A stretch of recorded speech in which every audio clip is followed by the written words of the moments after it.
দর্শক, Virat Kohli, AB de Villiers, Chris Gayle, Usain Bolt, Marlon Samuels, Lendl সিমন্সের মতো বিশ্ববিখ্যাত অ্যাথলেট যারা আছে তারা যে সমস্ত পানিগুলো খায়, আমি সেই সমস্ত পানিগুলোর দাম এবং বাংলাদেশের সাথে দামের তুলনাটা আমি আপনাদের দেখাবো। যেমন বিরাট কোহলি এই পানিটা খায়, এই পানিটার 1.5 লিটারের দাম 122 রুপি আফ্রিকায়, যা বাংলাদেশি টাকায় দাঁড়ায় 350 টাকা 1.5 লিটার।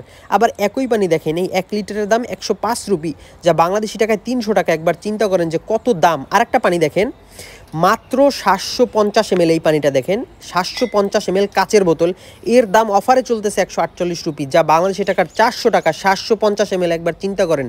এই পানিগুলো আমরা যে খাই সেই পানির থেকে খুবই আলাদা, এর ভিতরে বিভিন্ন খনিজ উপাদান আছে যা শরীরের ঘাটতি পূরণে সহায়তা করে। আমরা যেসব পানি খাই সেগুলোর ভিতরে এটা পাওয়া যায় না। দেখেন এইটার দাম 1 লিটার 116 রুপি, বাংলাদেশি টাকার প্রায় 300 টাকা। চিন্তা করেন কী রকম দাম এই পানিগুলোর। এগুলো ফ্রান্সের তৈরি হয়। দর্শক, আমার ভিডিওগুলো যদি ভালো লেগে থাকে দয়া করে আমার চ্যানেলটি সাবস্ক্রাইব করুন এবং একটি লাইক দিন অবশ্যই।